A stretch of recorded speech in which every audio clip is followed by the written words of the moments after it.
আচ্ছা, সব থেকে সস্তার শাড়ি উনি একটা দেখাচ্ছেন, 300 টাকার শাড়ি, কিন্তু দেখে কিন্তু কেউ এটা বলবে না যেটা 300। জাস্ট শাড়িটা দেখো, শাড়িটা দেখো, এটা যাচ্ছে 300। অসাধারণ সুন্দর।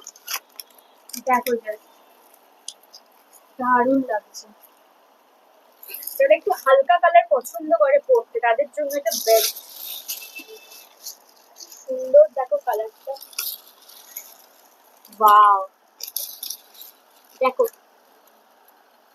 এটা হচ্ছে আঁচল, আচ্ছা এটা তোমরা আঁচল পেয়ে যাবে। আর এটা হচ্ছে অল ওভার বডি। বডিতে তোমাদের এই ধরনের এসে যাচ্ছে। হ্যাঁ, দাম কিন্তু খুব সস্তা, খুব সস্তা, মাত্র 800 টাকা। 800 টাকায়। কাকু আজকে লাস্ট ভিডিও, মানে আমার এই ভিডিওতে লাস্ট শাড়ি এটা হচ্ছে ব্লাউজ পিস। 800 টাকার মধ্যে তোমরা এই শাড়িটা